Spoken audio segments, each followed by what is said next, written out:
Herr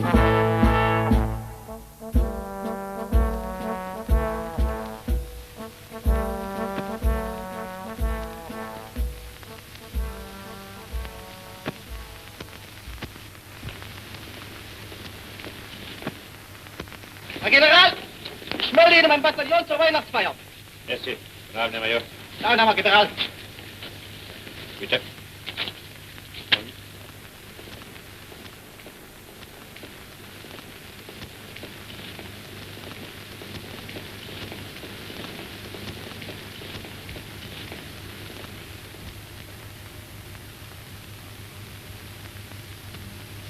Offiziere, Unteroffiziere und Soldaten. Ich bin hierher gekommen, um mit euch das 5. Weihnachtsfest dieses Aktivdienstes zu feiern. Mein Vertrauen in unser Volk und in unsere Armee ist unerschütterlich. So hart wie der Granit, auf dem wir stehen, ist unser Wille, ein freies, unabhängiges, ein neutrales und ein menschliches Volk und Land zu bleiben. À notre général, tu veilles sur nous avec une foi profonde pour que le peuple et l'armée ne se fassent pas enlever ce que nos pères avaient conquis avec tant de gloire, la liberté du peuple et de l'individu liés dans le pacte des ancêtres. Que Dieu t'accompagne sur ta veille sans repos, tandis qu'une bataille cruelle fait rage aux frontières. Es ist ein Phänomen, wie General Guisan dieses Kunststück fertiggebracht hat, über alle politischen Grenzen und Differenzen hinweg eine Einheit des Volkes hinter sich scharen zu dürfen. Ici l'on croit. Et parce qu'on croit, on aime aussi. On aime ce beau pays. Et parce qu'on l'aime, on y travaille. On y travaille pour vivre en espérant en l'avenir.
Stationshindernis ist zerstört und der Führunterstützung vom Trupp links rückt der Trupp rechts bis in die nächste Deckung vor.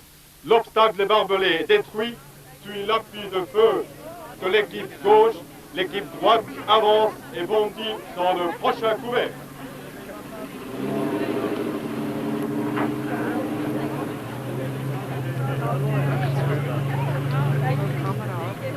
En été 1994, sur la place d'armes de Bière dans le Jura vaudois, parents et amis assistent à la démonstration d'une école de recrues.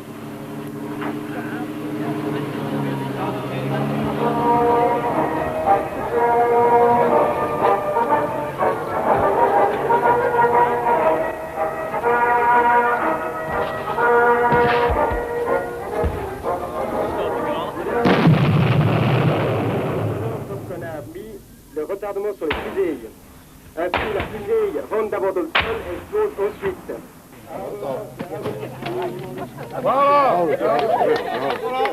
Das ist gut. Das ist gut. Le but, c'est de toucher une fenêtre, et comme ça, vous allez recevoir des biscuits ou bien du chocolat.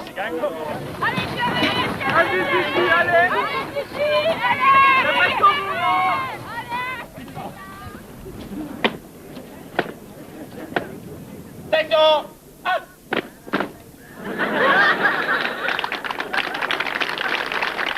Le général était, au fond, passé maître à établir ses contacts avec l'armée, avec les soldats et avec les troupes et la population. Cette image m'a suivi. J'ai, une fois, comme chef éclaireur, fait la tournée du lac de Brienz avec mes scouts. C'était long, c'était pénible, c'était chaud.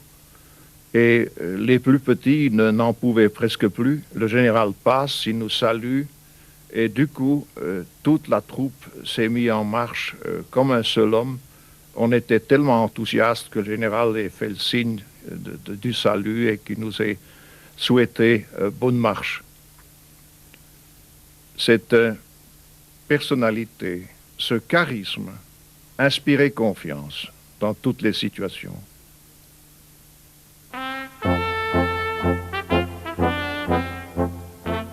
J'ai souvenir de la maison familiale de Mézières, un souvenir précieux. J'ai souvenir de mon école. Quant alors aux autres plaisirs, le plus grand était de pouvoir accompagner mon père dans ses visites aux malades. Le grand-père et le père d'Henri Guisan étaient médecins à Mézières. Henri est né le 21 octobre 1874 dans la maison familiale. Après ses classes au village, il poursuit ses études à Lausanne, collège classique, gymnase, 2 années de faculté en théologie et en chimie. Il se rend ensuite en France et en Allemagne dans des écoles d'agronomie. Henri Guisan a 20 ans, le même âge que la toute jeune armée fédérale issue de la Constitution suisse de 1874. Sur la place d'armes de Bière, en 1894, il est soldat dans l'artillerie de campagne. Le tout premier souvenir, il était assez dur. Parce que comme tringlot, équipé à Morges, nous sommes montés depuis la gare d'Alamand, à pied jusqu'à Bière. Mais je dois dire qu'ensuite, habitué aux chevaux, habitué à la campagne, habitué à harnacher, mon école de crue a été un plaisir. Une passion même. Henri Guisan enchaîne les écoles de sous-officiers et d'officiers. Il n'accomplit pas moins de 258 jours de service entre 1895 et 1896. En 1899, il est premier lieutenant. Toutes les questions militaires m'intéressaient. Et comme à ce moment-là, j'avais le temps, alors j'ai profité pour me perfectionner dans l'artillerie de campagne et dans l'artillerie de montagne. Les inventions de cette fin de siècle annoncent les temps nouveaux. En 1896, un opérateur du cinématographe Lumière filme sur la place Saint-François à Lausanne, moins d'1 an après l'invention du cinéma. La Suisse campagnarde change de physionomie. Elle s'industrialise. 20 000 emplois par an se créent entre 1890 et 1914. La Suisse exporte ses machines et se place au premier rang mondial. Sa prospérité, cependant, ne profite pas à tous. Sur 3,5 millions d'habitants, 200 000 s'exilent à la recherche de cieux plus cléments. À Berne, l'État fédéral a besoin d'une façade dont il puisse être fier. Le palais fédéral est inauguré le 1er avril 1902.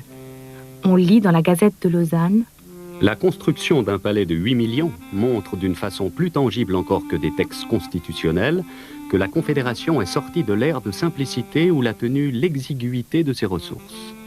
La Banque nationale suisse ouvre ses guichets sur la place fédérale en 1907. Pour assurer la trésorerie de l'État, un tel institut s'impose. Une certaine centralisation aussi. Depuis la naissance du franc suisse en 1848, plus de 30 billets de banque différents circulaient. C'est en 1996, j'ai acheté le domaine de Cheval-sur-Oron, un domaine qui s'appelait Bellevue, à cheval sur Vaud et Fribourg. Et je me suis marié en 1897 avec la charmante jeune fille que j'invitais chaque année aux fêtes du bois quand j'étais collégien. Henri Guisan a 23 ans. Son épouse, née Mary Delker, met au monde en 1899 un fils, Henri, et en 1900 une fille, Myriam. À la mort de son beau-père en 1903, Henri Guisan et sa famille s'installent à Puyi, près de Lausanne, dans la propriété de Verterive. Il cesse bientôt son activité agricole et se met à bâtir sa carrière militaire avec détermination.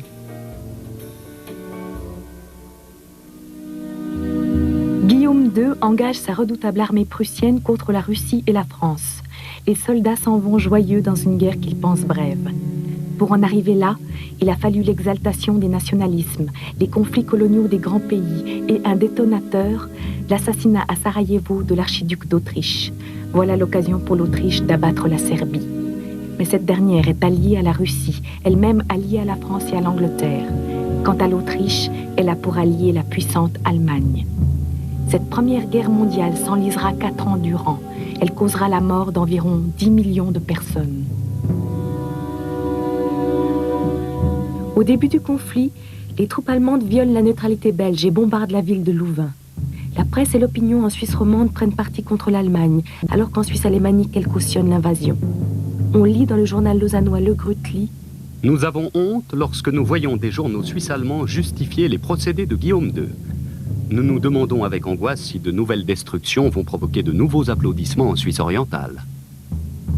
Le général suisse Ulrich Willet est un brillant officier. Mais ses sympathies prussiennes et son mariage avec une comtesse allemande proche de Guillaume II troublent aussi les pamphlétaires romans. La division entre communautés alémaniques et romandes laissera un traumatisme durable. En 1914, le major Guisan mobilise avec le bataillon de fusiliers 24 du Jura, placé en couverture frontière au nord de Delémont. Son organisation était le bataillon d'infanterie d'alors. Ses armes, il n'y avait que des fusils. C'était la tactique d'autrefois, c'était la ligne des tirailleurs, pour ainsi dire serrée, avec 1 mètre, 2 mètres d'intervalle. En 1916, le lieutenant-colonel Guisan est envoyé sur les champs de bataille. La première mission, celle de 1916, était avec le colonel de Goumoin, où nous avions pour mission de visiter avec les attachés militaires accrédités à Paris le front français, précisément en Argonne, et Verdun aussi. Et c'est là où nous avons vu la tactique d'alors au point de vue système défensif, qui n'était pas autre chose que de profondes tranchées reliées par des boyaux. C'était en somme une fortification de campagne développée, tout le contraire de la ligne Maginot. Lors de sa deuxième mission en Lorraine, en 1917, Henri Guisan écrit dans son rapport: Les troupes des 7e et 8e armées font une très bonne impression. Il n'en serait pas de même partout, et on cite certains régiments qui ont nettement refusé de marcher, au point que le généralissime Pétain lui-même a dû intervenir. Il serait par exemple avéré qu'il a fallu recourir à la Légion étrangère pour les obliger à prendre leur place dans les tranchées ou les empêcher d'en sortir. Le général Pétain réprima les mutineries en faisant fusiller, pour l'exemple, plus d'une centaine de soldats. La lassitude de la guerre gagne les populations. Le plus grand empire d'Europe, la Russie, s'écroule sous la poussée des bolchevistes qui veulent l'arrêt des hostilités et les réformes sociales promises par le tsar.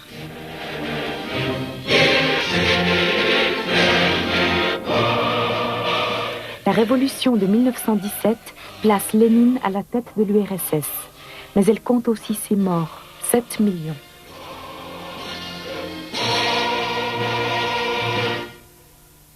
En Suisse, les soldats mobilisés effectuent en moyenne 500 jours de service sans indemnité pour perte de salaire, ce qui occasionne de grandes difficultés aux familles. L'inflation s'emballe. En 4 ans, l'indice du coût de la vie double, alors que les revenus des salariés baissent de 30%. En 1918, 1/6 de la population se retrouve dans le besoin. La dégradation du climat social entraîne une croissance rapide, notamment des syndicats et du Parti socialiste. D'importantes manifestations font craindre un complot révolutionnaire aux autorités militaires et civiles. Le Conseil fédéral mobilise 100 000 soldats. Le Parti socialiste et les syndicats appellent à la grève générale. 250 000 travailleurs débraient. Ils revendiquent le droit de vote pour les femmes, la semaine de 48 heures, l'assurance vieillesse et invalidité. En 1919, le lieutenant-colonel Guisan et son régiment d'infanterie effectuent un service d'ordre. C'était la grève générale à Zurich, il s'agissait d'y maintenir l'ordre, mais j'ai été, je dois dire, enchanté de l'esprit de la troupe. Les bataillons étaient très forts, j'avais 3000 hommes. Ça s'est déroulé en général calmement, à part de, je dirais, de réunions de grévistes qu'il a fallu disperser, mais sans trop de difficultés. Un service d'ordre n'est jamais une chose gaie. Mais j'avais bien prévenu mes soldats qui n'auraient pas affaire en majorité à des Suisses, mais bien au contraire à des étrangers qui voulaient amener des troubles chez nous. La Grande Guerre s'est achevée par la défaite de l'Allemagne. Au traité de Versailles, elle est jugée responsable des hostilités et elle devra rembourser des dommages considérables. Elle est partiellement occupée. Cette humiliation et la ruine économique favoriseront plus tard l'esprit de revanche et la montée du nazisme. 1919 à 1926, mon activité a été surtout à l'état-major général avec mon commandement de brigade, des services d'instruction un peu partout. Vous savez que déjà avant, j'enseignais la tactique d'artillerie dans les écoles centrales. Ensuite, chef de classe dans les écoles d'état-major général. Autrement dit, j'étais presque toujours à l'état-major général, à part mes périodes de commandement. Je n'avais plus mon domaine chez Alès-sur-Oron. Verteuil pouvait se tirer d'affaire. J'avais un personnel sur lequel je pouvais compter. De sorte que ça allait assez bien. Puis j'étais tout de même de temps à autre à la maison. À Verterive, le fils, qui s'appelle aussi Henri Guisan, est un sportif adorant le yachting, l'équitation, où il excelle, le ski et l'alpinisme. Comme son père, il fera des études d'agronomie. Sans ma mère, disait-il, mon père ne serait jamais devenu ce qu'il fut. Méré Guisan, l'épouse, acceptera les longues absences de son mari. Elle sera aussi l'hôtesse exigeante qui fera de la propriété du bord du lac un lieu de réception déterminant pour la carrière d'Henri Guisan. Aux invitations de Verterive se rencontreront officiers suisses et étrangers, personnalités politiques, journalistes, hommes d'affaires et d'industrie. Myriam, la fille, mène la vie d'une demoiselle de bonne famille. Stage de langue à Londres, Oxford, Berlin. Elle joue du piano. À Verterive, elle seconde sa mère. Elle prend plaisir à ses albums souvenirs.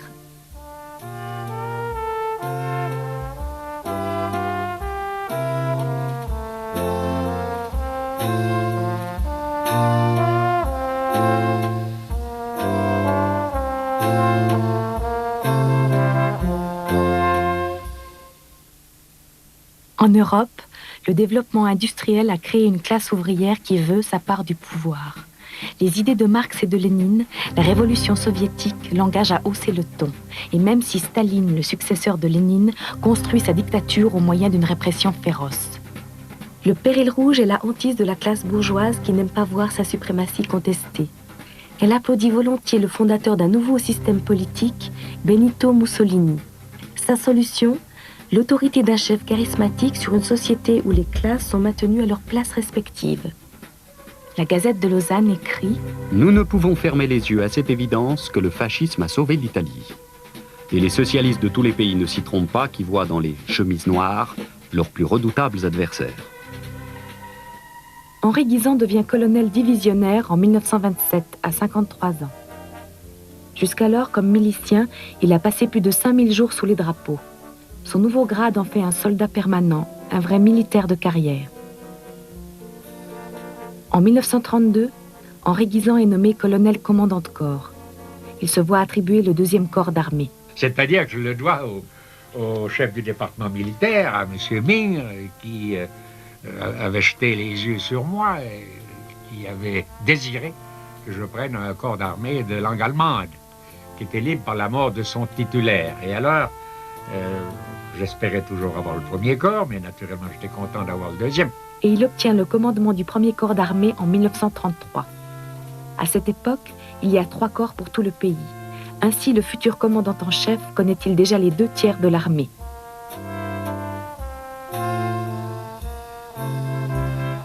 La Suisse de l'entre-deux-guerres est encore fortement rurale. Les villes et leurs banlieues sont modestes.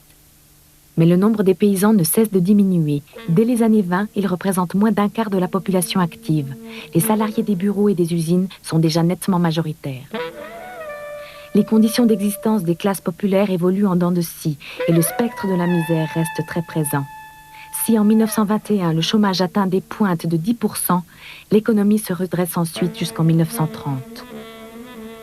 Après le krach de la bourse américaine en 1929, la crise internationale atteint la Suisse tardivement, au cours d'années sombres, de 1932 à 1936.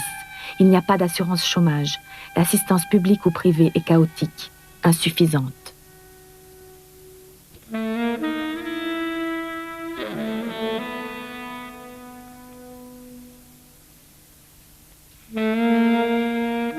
De fortes tensions politiques provoquent des troubles dans les grandes villes. À Genève, en 1932, une manifestation d'extrême droite et une contre-manifestation de gauche conduisent les autorités à faire intervenir l'armée. Une troupe inexpérimentée et submergée tire sur la foule. Bilan, 22 soldats blessés et 13 morts chez les manifestants. Adolf Hitler est élu chancelier du Reich. Unser Führer, der Reichskanzler Adolf Hitler, hat das Wort.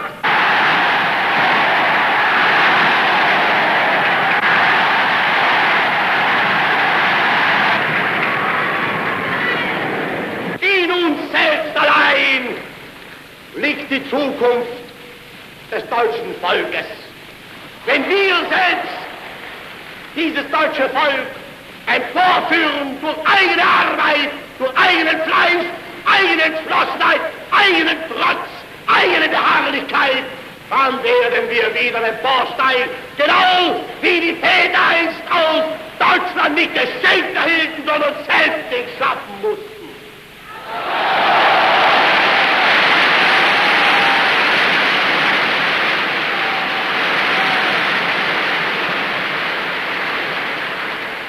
À Zurich, des mouvements pro-nazis tiennent congrès à la Tonhalle.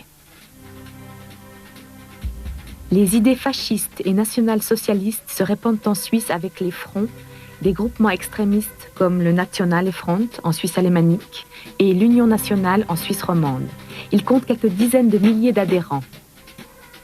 Ils veulent un État autoritaire et combattent le socialisme, les francs-maçons et les juifs.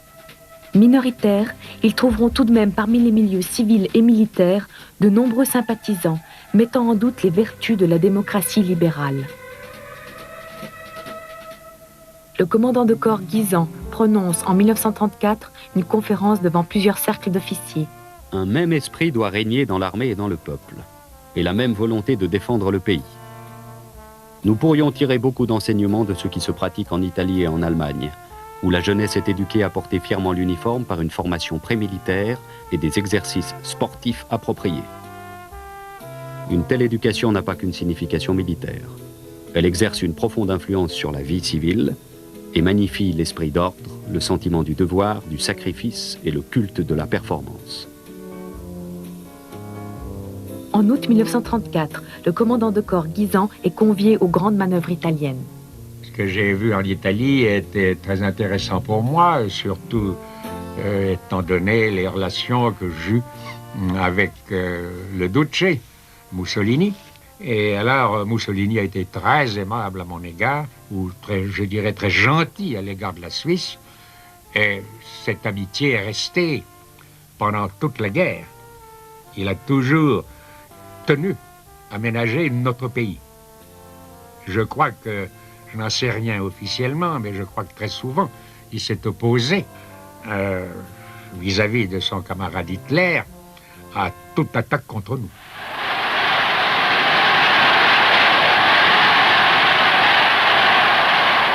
Das faschistische Italien ist durch die geniale schöpferische Tätigkeit eines gestaltenden Mannes zu einem neuen Imperium geworden. Sie, Benito Mussolini. Wichtig ist, dass unsere beiden großen Völker ihren Menschen die gewaltige und wachsende Masse von 115 Millionen betragen, zusammenstehen in einer einzigen unerschütterlichen Entschlossenheit.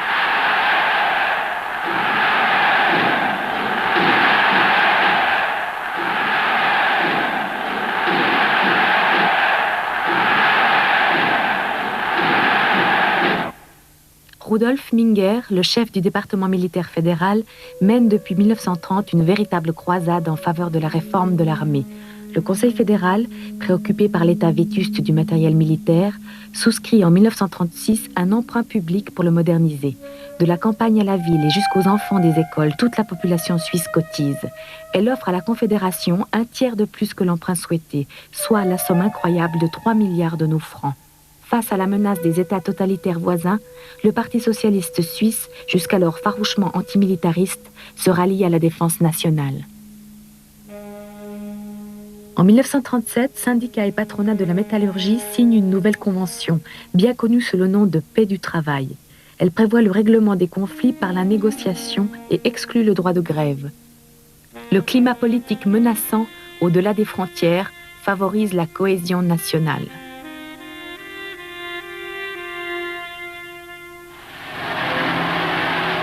C'est l'Anschluss de l'Autriche. La population est majoritairement favorable à un rattachement au Reich. Hitler annexe le pays.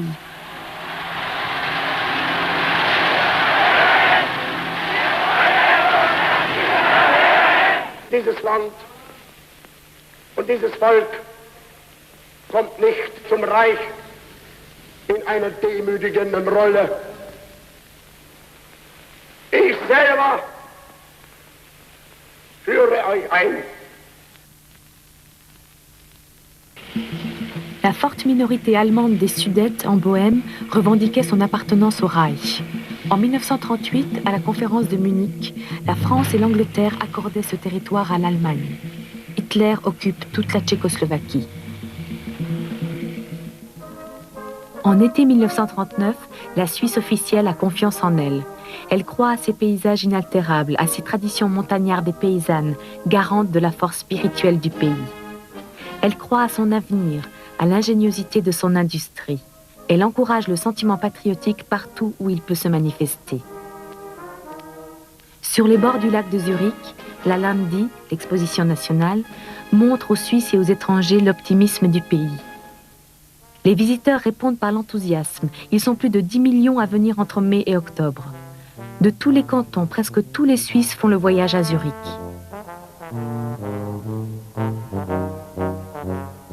L'Allemagne a 2 millions de soldats sous les armes, la France 1 million. Les fortes concentrations de troupes françaises à la frontière ouest font craindre une mise en danger de la neutralité suisse. Avant de mobiliser, le Conseil fédéral doit faire élire le commandant en chef de l'armée. L'Assemblée fédérale le désigne à une forte majorité le 30 août. Le général prête son serment.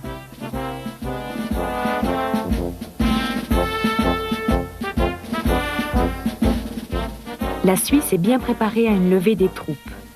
Pour éviter des problèmes sociaux, le général engage les pouvoirs publics à mettre en place des caisses de compensation de salaire pour les soldats. Madame Guisan fondera avec quelques amis une œuvre d'entraide pour les familles des militaires démunis. La mobilisation générale est ordonnée par le Conseil fédéral pour le 2 septembre. 430 000 soldats mobilisent rapidement et dans le calme.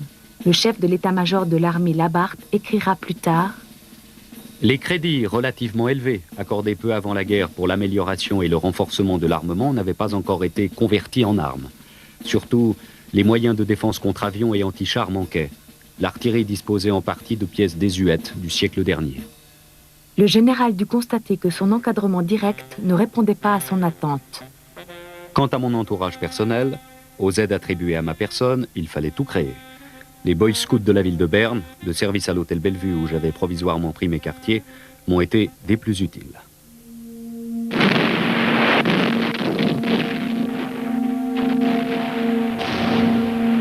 L'armée allemande attaque la Pologne.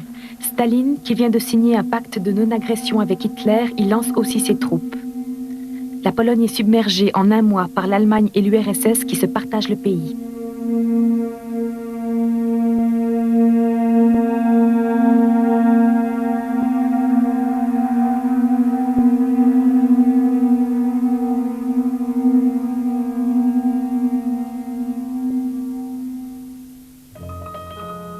Pour pouvoir travailler tranquillement et étudier nos dossiers, il faut pouvoir les étaler partout.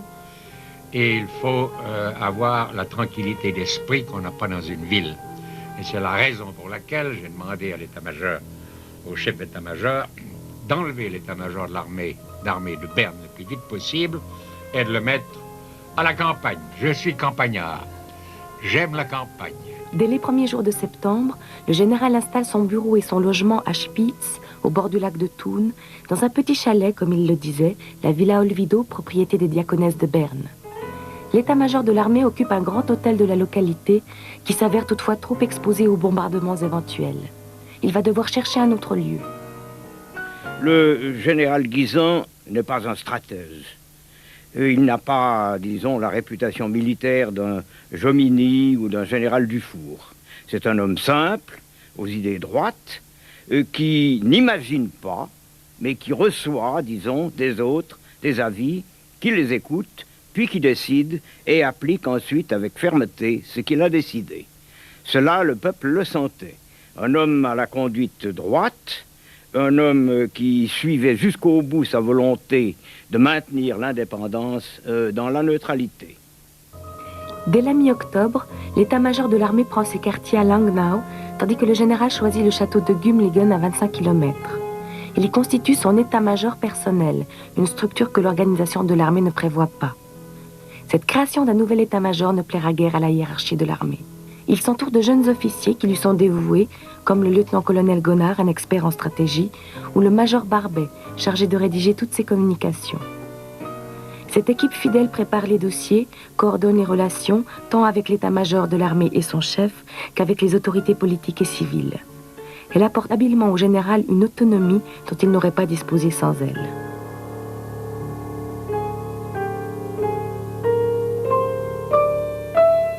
Le général se préoccupe du moral de la troupe.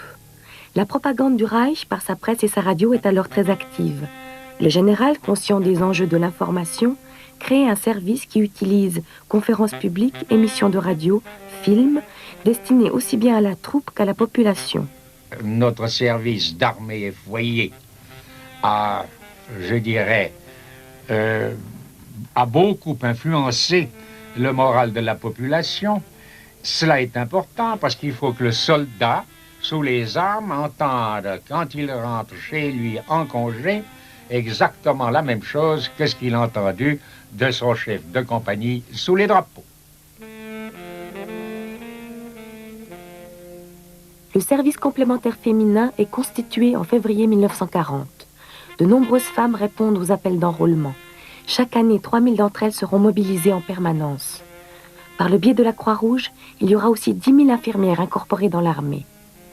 Dans la vie civile, le rôle des femmes sera très important durant toute la guerre. Dans la plupart des secteurs de l'économie, et surtout dans l'industrie, les femmes compenseront sérieusement la baisse des effectifs masculins. Cet hiver 39-40, où rien ne se passe, a pris le nom de drôle de guerre. Mais en avril 1940, l'armée allemande envahit le Danemark et la Norvège. La Wehrmacht se lance à l'assaut de la Hollande, du Luxembourg et de la Belgique qui cèdent en quelques jours. L'armée française, supérieure en nombre, est enfoncée.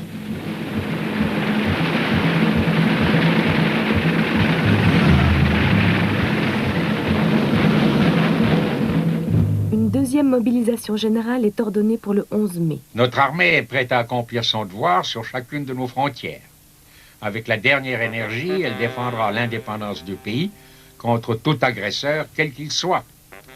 Les nouvelles qui seraient répandues par la radio, par tract ou par tout autre moyen, et qui mettraient en doute la volonté de résistance du Conseil fédéral ou du général, doivent être considérées comme des mensonges de la propagande défaitiste. La consigne est simple, demeurons calmes, forts, unis. C'est ainsi que nous resterons des hommes libres.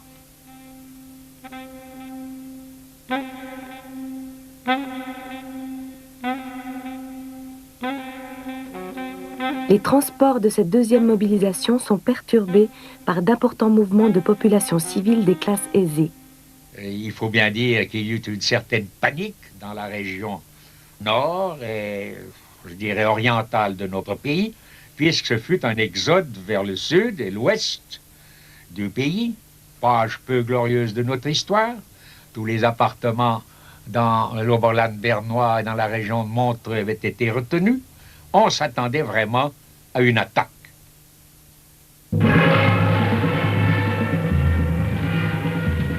Les Allemands atteignent la Manche le 21 mai. Les Alliés, repoussés à Dunkerque, sont évacués par mer vers l'Angleterre. C'est aussi l'exode de milliers de civils. Le 10 juin, l'Italie entre en guerre. L'armée française est en déroute. Le 14 juin, Paris tombe.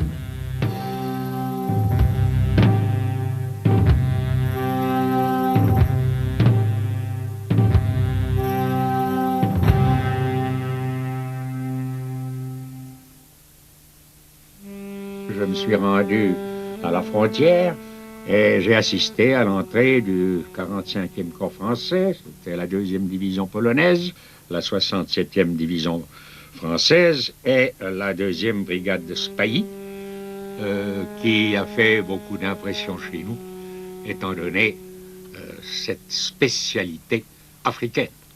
40 000 soldats demandent leur internement en Suisse. La police fédérale donne ses directives concernant les fugitifs français se présentant à la frontière.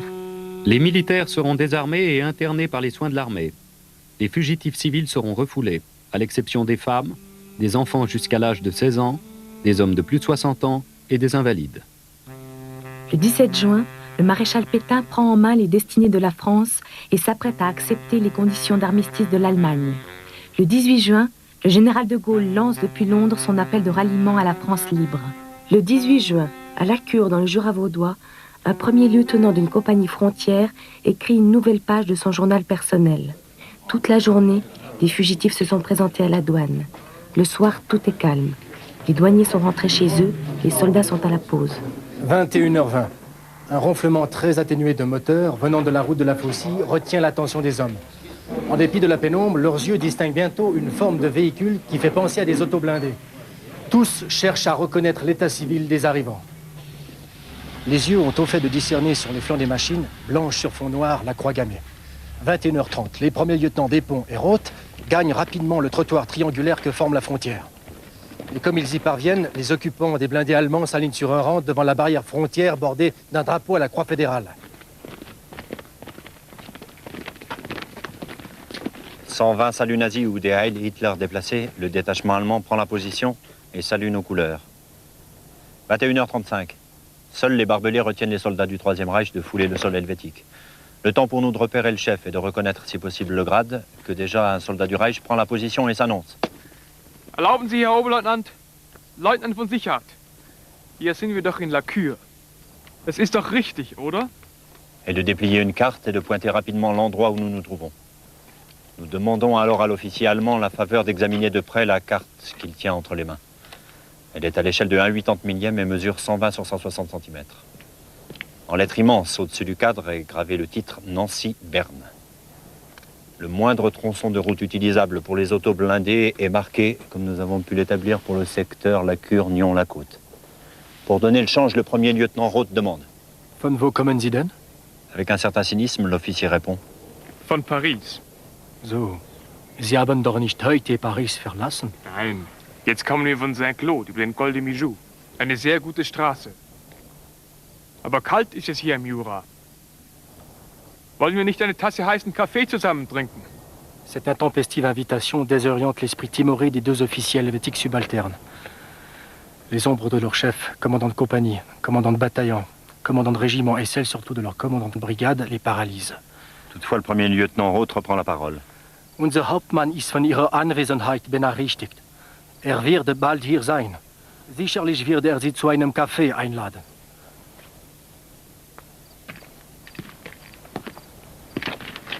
On se donne mutuellement du feu et on commence à discuter en camarades.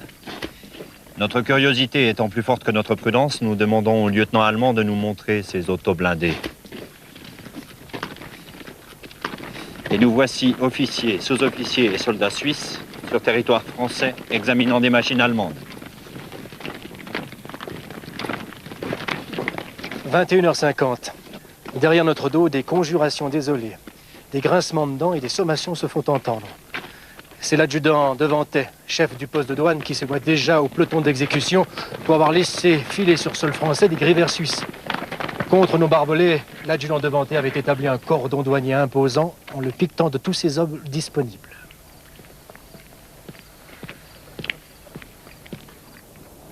Le lieutenant von Sichart, prenant notre barbelé entre les doigts, sourit et regardant ses hommes. Schaut mal diesen Faden an. Wo ist die Grenze? Avec beaucoup de sérieux et de complaisance, l'adjudant devant elle lui désigna la bande d'extrême droite et la ligne des orteils des commis de la douane. Insinuant alors un pied à travers les barbelés et le poussant sur sol suisse entre deux godasses helvétiques, l'Allemand proclama. Das 9. Land. Nous restons impassibles. Le premier lieutenant Roth questionne l'allemand. Haben Sie wirklich alles mitgemacht? Wo waren Sie denn? Tschechoslowakei, Polen, Norwegen, Dänemark, Holland, Belgien, Luxembourg, Frankreich. À ce moment précis survint sur la route de Moret une Française sans coiffure ni rien.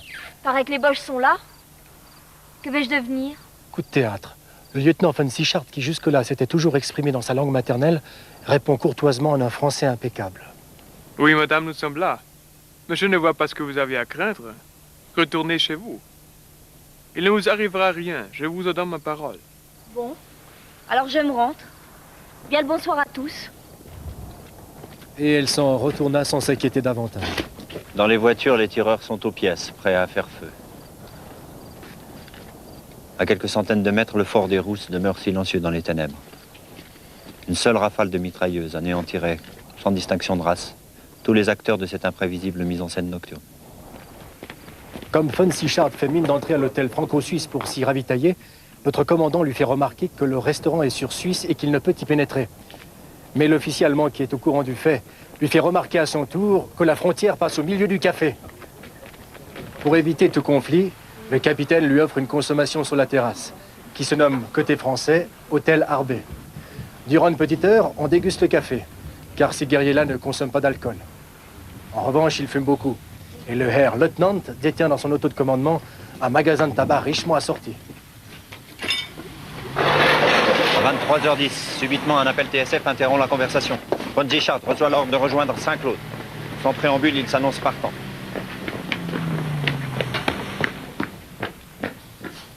Le 25 juin, 7 semaines après le début de l'invasion allemande, pour la première fois, le Conseil fédéral s'adresse à la population par la voix du président de la Confédération, Pilegola. La France vient de conclure une suspension d'armes avec l'Allemagne et l'Italie.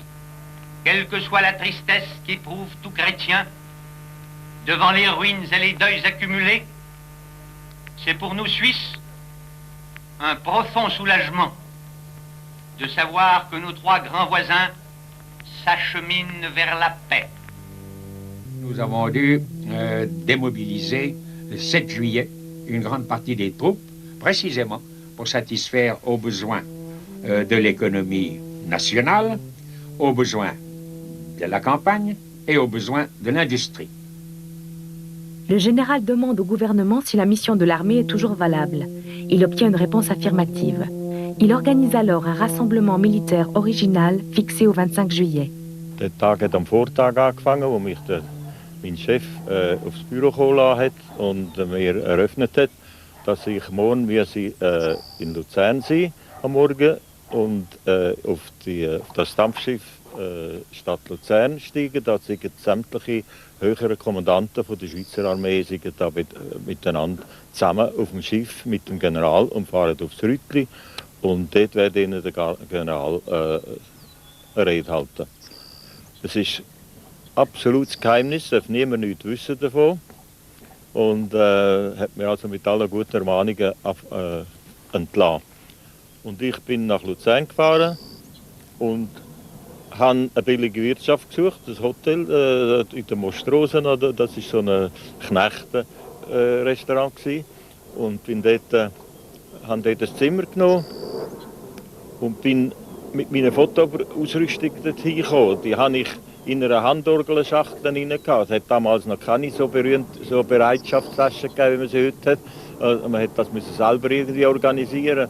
Da habe ich also den Fotoapparat im Ding rein gehabt, in der Handorgelschachtel und habe die neben mir zugehabt beim Nachtessen. Und dann hat mir ein Gast zugerufen, so, spiele mal eins. Und dann habe ich gesagt, ja, ich spiele nicht, ich bin kein Musikant. Du hast doch Handorgel? Nein, ich habe einen Fotoapparat. Und dann kommt die Serviertochter und sagt, ja, dann gehen Sie morgen sicher aufs Rütli.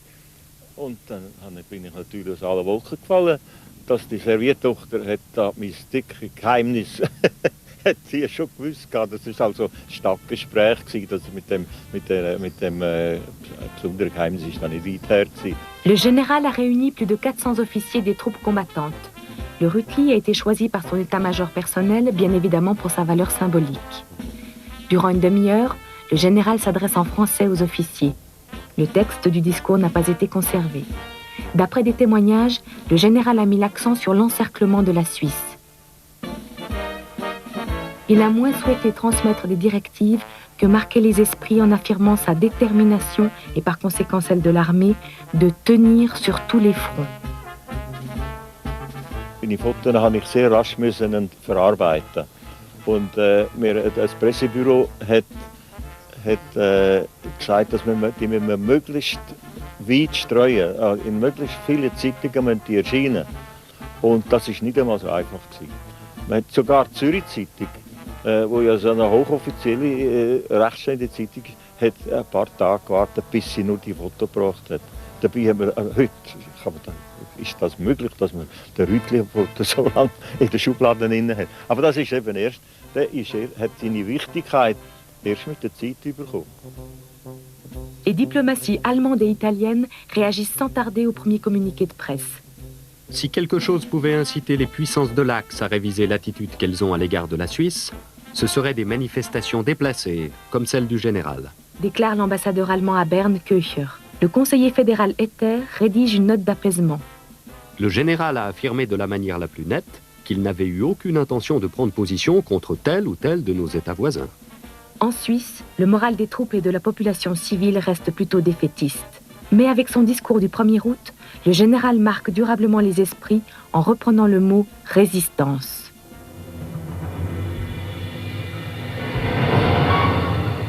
La France soumise, Hitler décide d'envahir l'Angleterre.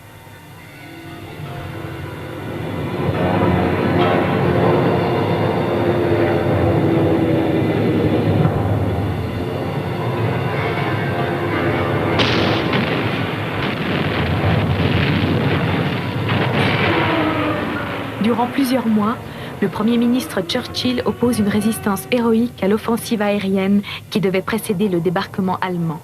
Projet qu'Hitler est obligé d'abandonner.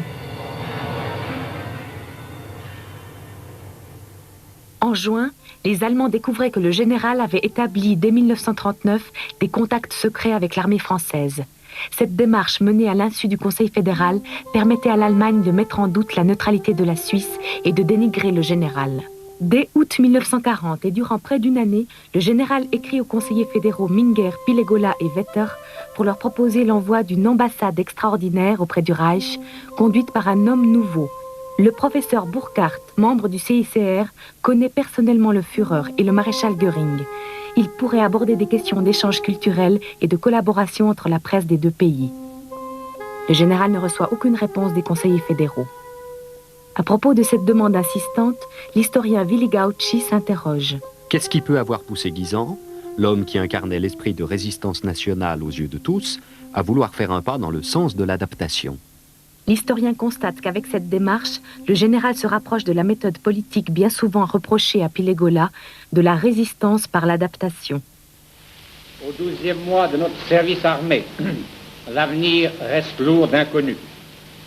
Un passé heureux, un présent privilégié ne suffisent pas à le garantir. Ce passé, ce présent, nous ne les aurons mérités dans l'Europe de demain que si nous y trouvons une leçon de force et de volonté. Pour nous d'abord, mais aussi et surtout pour ceux qui viendront après nous. Au moment du danger, on a besoin de tous les bras. Tous ceux qui vivent dans la communauté doivent se donner la main, que ce soit pour assurer la récolte ou pour veiller à la sécurité de la patrie. Chacun doit accomplir son devoir. Le service obligatoire du travail a été introduit pour permettre de faire face aux nécessités de l'heure. Ce service règle l'offre de la main-d'œuvre. Il garantit l'exécution des plans de travail. Il répartit les ouvriers sur les chantiers où ils sont le plus utiles. Toutes les forces qui ne sont point entièrement occupées, toutes celles dont l'utilité n'est pas vitale, peuvent et doivent être récupérées car les tâches sont très nombreuses. Chaque parcelle de terrain doit être utilisée. Les marais et les terres en friche sont transformés en surfaces cultivables. Les forêts font place à des champs de blé. Les pâturages sont dégagés des pierres qui les encombrent. Les drainages, les corrections de torrents et les défrichements sont les armes principales dans la lutte pour l'extension des cultures. Partout où les besoins de la collectivité l'exigent, les forces du service obligatoire du travail sont mises à contribution. Ce plan a été mis en place par Friedrich Wahlen, professeur à l'école polytechnique fédérale. Une autonomie maximale est ainsi assurée pour les produits de première nécessité. La production nationale double. Des mesures de planification et des subventions massives permettent une modernisation de l'agriculture et une nette augmentation du revenu paysan. Elles profiteront à l'économie du pays longtemps encore après la guerre. Le plan Wahlen ne pouvait s'exécuter que si nous rendions aux communes le nombre d'hommes voulus pour l'exécuter, ce plan. Et alors, ça nous imposait de grandes dispenses et de grands congés. Au printemps 1941, l'état-major de l'armée s'installe à Interlaken. Plus de 2000 officiers et soldats se répartissent dans la ville. Le général et son état-major personnel choisissent la villa Kranz. Ce déménagement a un but précis, placer le commandement de l'armée devant le réduit national. Depuis mai 1940, la Suisse est totalement encerclée. Elle ne peut plus espérer un appui militaire extérieur. Et l'infériorité de son armée face à un assaut allemand ne lui laisserait aucune chance dans le Jura ou sur le plateau. J'ai pris la décision suivante. La défense du territoire s'organisera suivant un principe nouveau, celui de l'échelonnement en profondeur. À cet effet, j'ai institué 3 échelons de résistance principaux, complétés par un système intermédiaire de points d'appui. Les missions dévolues à ces 3 échelons de résistance seront les suivantes. Celle des troupes frontières sera maintenue. La position avancée ou de couverture barrera les axes de pénétration vers l'intérieur du pays. Les troupes de la position des Alpes ou réduit national tiendront sans esprit de recul avec des approvisionnements constitués pour une durée maximum. Ce nouveau dispositif de défense aura pour conséquence inévitable le maintien sur place de la population civile. Des évacuations partielles pourront sans doute être ordonnées par le commandement local, suivant les circonstances. Mais il importe avant tout que la population ne reflue en aucun cas vers le réduit national, où elle compromettrait le succès des opérations et ne disposerait pas d'approvisionnement suffisant. Pour l'Allemagne et l'Italie, l'effet de dissuasion du réduit tient dans la menace de l'interruption des liaisons nord-sud. 1800 wagons traversent les Alpes suisses chaque jour. La destruction des voies d'accès, des ponts et des tunnels préparés par l'armée suisse sur la ligne du Gotthard nécessiterait des années de remise en état. Für die Aktivdienstgeneration war General Guison das Symbol des schweizerischen Widerstandes gegen außen. Und auch die Geschichtsschreibung hat ihn als jemand dargestellt, der vom politischen rechten Spektrum herkommend dann zu einer Figur des nationalen Widerstandes aufsteigt. Das ist wahr, aber es ist einseitig. Denn die Schweiz war schon damals ein modernes Industrieland und als solches sehr stark mit dem Ausland verflochten und insbesondere von Deutschland abhängig. Durant toutes les hostilités, notre industrie livrera à l'Allemagne en moyenne 60% de sa production, dont une bonne part pour l'industrie d'armement. D'où cette plaisanterie des ouvriers suisses de l'époque. 6 jours par semaine, nous travaillons pour les Allemands. Et le 7e jour, nous prions pour les Alliés. En 1942, le ministre de l'économie du Reich, Walter Funk, pourra dire « L'Allemagne est satisfaite des résultats économiques de la Suisse et n'a aucune raison de troubler les relations germano-suisses. » Pour ces paiements, l'Allemagne bénéficiera d'importants crédits du gouvernement helvétique, 7 milliards de francs actuels entre le début et la fin de la guerre, ce qui donnera à la Suisse des moyens de pression et lui permettra d'obtenir ses matières premières essentielles auprès du Reich. L'effet de dissuasion du réduit renforcera la sécurité de la place financière helvétique. Les pays fournisseurs des nazis exigeront d'être payés en francs suisses. Ainsi, l'indépendance de la Suisse devient-elle précieuse pour le Reich. C'est aussi à la seule Banque nationale suisse que l'Allemagne peut vendre son or et l'or pillé dans les pays conquis pour payer ses fournisseurs étrangers en devises. L'or nazi, ainsi négocié à Berne, représente 1/3 de tout le métal jaune produit dans le monde à cette époque. En 1946, les Alliés réclameront à la Suisse 4,5 milliards de nos francs en compensation de l'or volé par les nazis. Les négociateurs helvétiques en proposeront la moitié comme contribution volontaire à la reconstruction de l'Europe. L'entraînement physique doit avoir son origine à l'école, son développement dans les sociétés sportives et son épanouissement sous l'uniforme. Le sport dans l'armée n'est ni jeu ni passe-temps. Il est une discipline éducative militaire sans laquelle on ne conçoit plus la préparation du soldat, la formation de l'homme, du combattant. Soldats persévérés. Jeunes gens, soldats de demain, souvenez-vous que le pays compte sur vous. Aujourd'hui dans la paix et demain, s'il le fallait, dans l'épreuve, avec l'aide de Dieu, pour l'indépendance de notre belle patrie.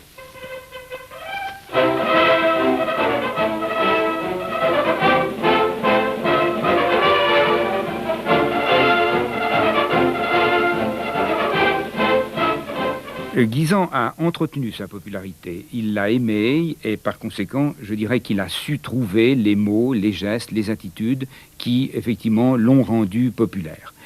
Mais ce n'est peut-être pas de la vanité au premier chef. Je crois que c'était la pensée très juste que finalement la plus grande menace qui pesait sur la Suisse n'était pas tant d'ordre militaire que d'ordre psychologique et de la subversion, et que par conséquent l'essentiel c'était la confiance qui devait régner entre le peuple et ses dirigeants.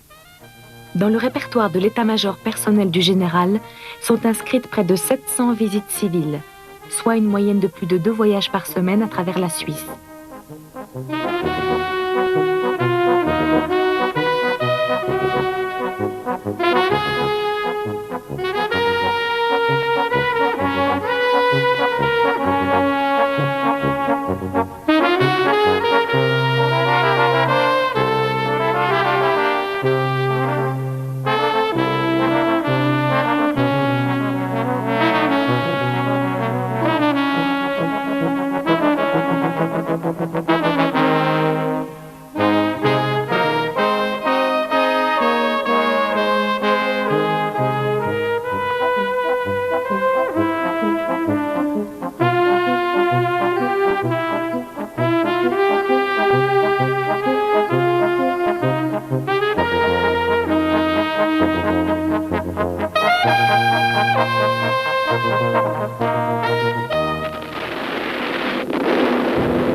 Hitler rompt son alliance avec Staline.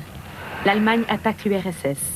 Gênée par le blocus britannique, elle a besoin de pétrole, de matières premières et des terres fertiles soviétiques. L'armée rouge perd du terrain. L'Ukraine est occupée. La Wehrmacht est à 40 km de Moscou en décembre. Systématiquement, les Juifs, les Tziganes, les opposants au régime nazi sont traqués et éliminés.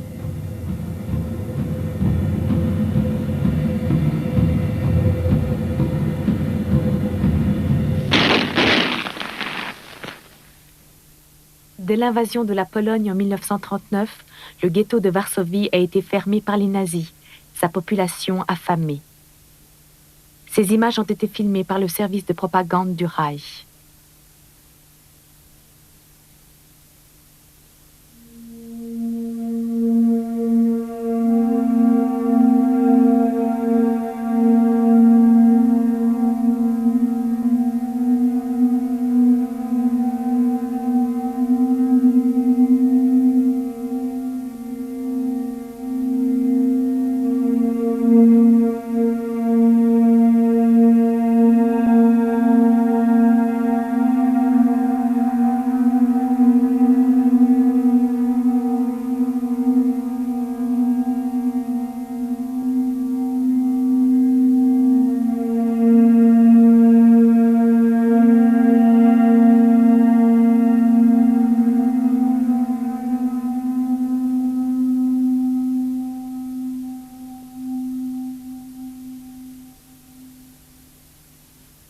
En janvier 1942, la solution finale du problème juif est décidée par les nazis. Les déportations vers les chambres à gaz des camps d'extermination s'intensifient sur tous les territoires occupés. En 1938 déjà, l'ambassadeur de Suisse à Paris, Stucki, informait le conseiller fédéral Motta. Le parti nazi est à ce point engagé dans la lutte contre les juifs qu'il ne peut plus reculer.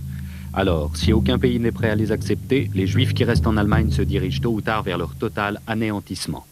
En 1938 aussi, la police fédérale demandait avec insistance aux autorités du Reich une distinction pour les passeports des Juifs allemands. Elle est à l'origine du J qui identifiera avec certitude les futures victimes de l'Holocauste. Sur un échantillon envoyé par les Allemands, les fonctionnaires fédéraux ont testé consciencieusement les risques d'effacement du tampon. Durant toute la guerre, moins de 28 000 Juifs seront acceptés à leur entrée en Suisse. Des milliers seront refoulés.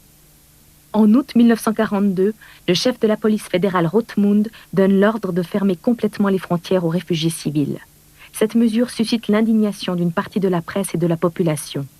La désobéissance des citoyens sera fréquente.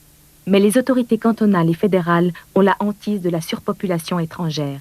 Elles craignent le chômage, générateur de troubles sociaux.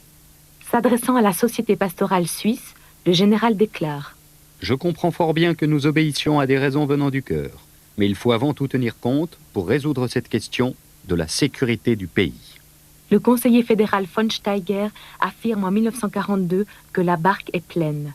Mais c'est en moyenne 30 000 réfugiés civils seulement qui seront acceptés en Suisse chaque année. Il n'était pas toujours possible de donner à chacun des milliers de réfugiés le travail exactement adapté à sa personnalité et à son talent, comme tout bon Suisse l'eût désiré. Dans ces conditions, le devoir qui incombait à notre petit pays était grand et nouveau. Il dépassait souvent nos forces et nos moyens. Des fautes et des maladresses étaient inévitables. Mais chacun, pourtant, a cherché à faire son devoir, en donnant le meilleur de lui-même.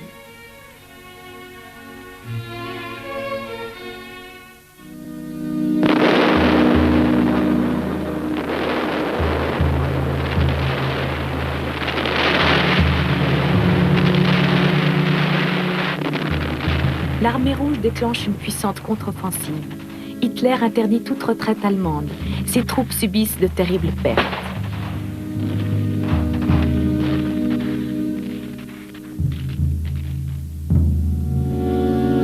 Contre l'ordre du Führer, le général von Paulus signe avec les soviétiques la capitulation de son armée en janvier 1943.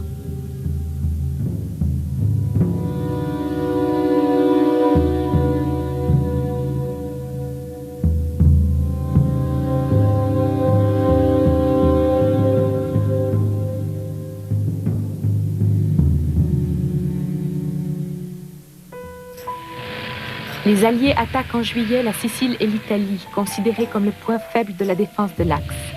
Ce débarquement provoque la chute de Mussolini. Le roi d'Italie conclut l'armistice avec les Alliés.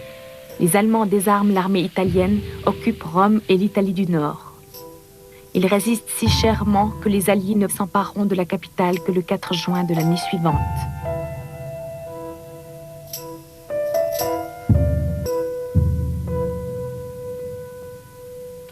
La situation italienne provoque une forte affluence de soldats à la frontière sud qui demandent leur internement en Suisse. En peu de temps, 30 000 militaires sont hébergés dans des camps. Selon les conventions internationales, la Suisse est tenue de les accueillir et d'empêcher leur retour au combat. Les hommes valides sont occupés à des travaux d'utilité publique. Les relations avec la population ne sont pas toujours sereines. Les internés sont de cultures différentes. Leur comportement choque parfois. On a peur aussi qu'ils ne prennent le pain ou le travail des Suisses. Des parlementaires socialistes manifesteront même leurs inquiétudes. Un peu plus de 100 000 soldats de nombreux pays seront internés en Suisse durant toute la guerre.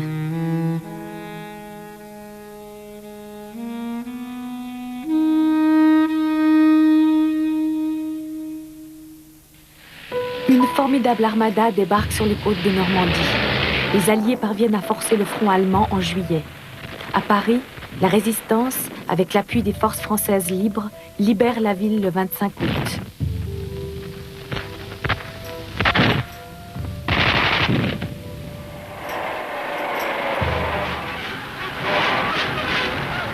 Les Américains et le général de Gaulle sont accueillis dans l'euphorie.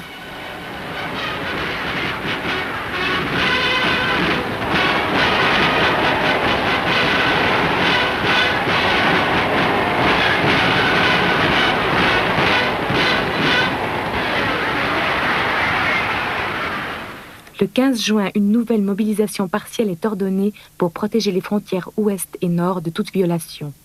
En août, la première armée française débarque en Provence. Elle fait sa jonction au nord de Dijon avec les Alliés venant de Normandie en septembre. Les troupes allemandes sont défaites ou se replient. Pour la Suisse, le réduit a fini de jouer son rôle stratégique. Les avantages de ces 4 ans de garde dans le réduit sont pertinents. Ça a été pour beaucoup de nos soldats la découverte de la montagne. Ils y ont appris la vie en montagne, la vie en commun, l'endurcissement en montagne, toute la camaraderie qui fait qu'on vit près les uns des autres, cadres et troupes. Mais évidemment, il y avait le revers, c'est-à-dire que peut-être ce fut une certaine diminution de l'assouplissement tactique des unités de plaine. Je prépare à ce moment le déplacement de mon PC à Jägenstorf et des lignes téléphoniques, des liaisons si vous voulez, pour être plus près du front. Le quartier général de l'armée s'installera à Berthoud, à 2 pas, avec heureusement des liaisons faciles. L'encerclement de la Suisse a cessé. On ne craint plus une offensive sérieuse de l'Allemagne. Au fur et à mesure de l'avancée des troupes alliées dans le Jura français, les positions de l'armée suisse sont déplacées pour protéger la frontière. Lorsque les Français prennent Belfort, c'est vers Bâle que se porte l'attention. Les Allemands tiennent encore Huningue, le port sur le Rhin. Bâle était un point d'observation de premier ordre. En montant sur les silos et les tours de l'industrie bâloise, on voyait tout ce qui se passait en Alsace et ça nous était précieux d'assister de là-haut à ces combats pour nous rendre compte de la manière dont procédaient le défenseur et l'assaillant. À la conférence de Yalta, Churchill, Roosevelt, Staline se mettent d'accord sur le plan militaire pour acculer l'Allemagne à une capitulation sans condition. Dès lors, son sort est scellé. Le Reich s'écroule. Les bombardements alliés massifs et quotidiens rasent des villes entières. Malgré la mobilisation tardive et désespérée des réservistes, des enfants et des vieillards allemands, Américains, Anglais, Français et Russes progressent inéluctablement.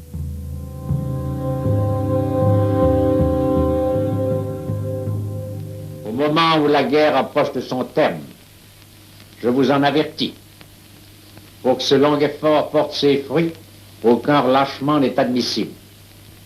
Je le dis en particulier à ceux qui se montreraient trop pressés d'en finir, à ceux qui seraient tentés de dire à nos soldats à quoi bon, à ceux qui chercheraient à les détourner de leur devoir, à les salir. Ce n'est pas pour recueillir des lauriers que l'armée suisse reste en partie mobilisée, prête à toute éventualité, mais simplement pour achever sa tâche, dans l'honneur et dans la fidélité. Je veux que chacun le sache, au près et au loin. Jusqu'au dernier coup de feu en Europe, pour nous, l'esprit de 1940, l'esprit de vigilance reste à l'ordre du jour. Le général est préoccupé par la rapide progression de l'armée russe. Le chef de l'état-major Hubert confiera plus tard: à l'époque de la débâcle allemande, des gens prédirent avec certitude une guerre des Russes contre l'Europe de l'Ouest. Je n'y ai jamais cru et considérais ces craintes comme la conséquence de la propagande allemande. Le général fait toutefois élaborer des plans dans cette éventualité, car il a toujours à l'esprit la grève générale de 1918 en Suisse. Il ne faut pas perdre de vue certains problèmes d'ordre intérieur qu'un développement des victoires russes pourrait entraîner simultanément dans notre pays. À la frontière nord, ce sont les raids des bombardiers alliés qui occasionnent de sérieux dommages. Dès que les opérations bordent notre frontière, il fallut constater de nombreuses violations aériennes de notre neutralité. Ce ne sont plus de simples passages ou des bombardements à haute altitude, mais des attaques tactiques d'aviateurs américains, en particulier sur des gares et sur des trains.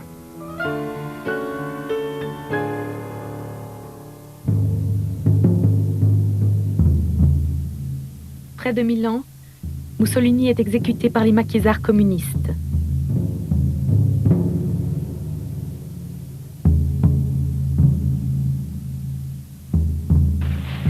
L'armée rouge entre à Berlin.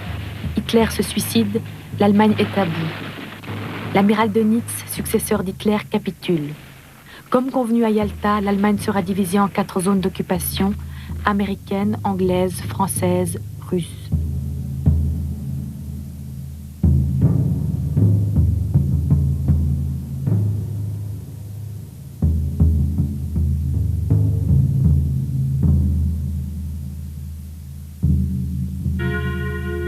Le 8 mai 1945, les armes se sont tues. La guerre est finie en Europe.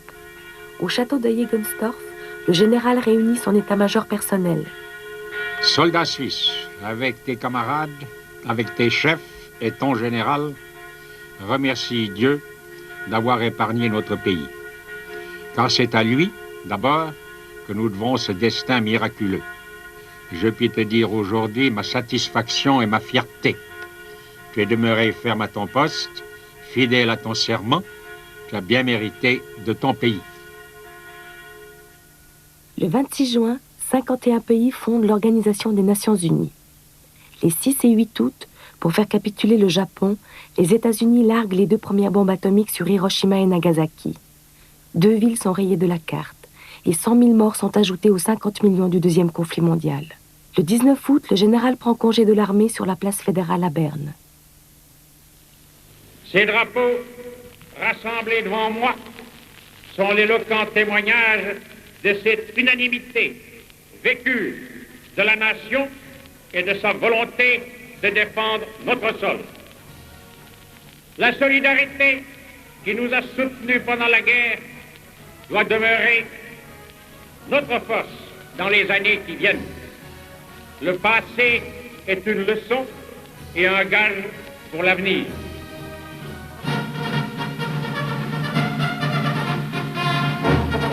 La retraite d'Henri Guisan n'est pas inactive. Il répond à des invitations officielles en Scandinavie et en Angleterre, rend visite aux colonies suisses dans le Maghreb et en Égypte. En Suisse, il soutient la création de l'AVS et la campagne pour le suffrage féminin. La vénération de la population pour son général demeurera exceptionnelle longtemps encore après la guerre. Merci, cher maître, et merci à tous de votre présence, parce que vous m'avez suivi de près avec toute votre amitié, à laquelle j'ai joint la mienne, et c'est peut-être grâce à ça que le buste a si bien réussi, et que je passerai à la postérité avec une bobine un peu moins sévère que beaucoup me connaissent. Grâce à vous, j'y passerai joyeux et de tout cœur. Merci. Henri Guisan est décédé à l'âge de 86 ans le 7 avril 1960.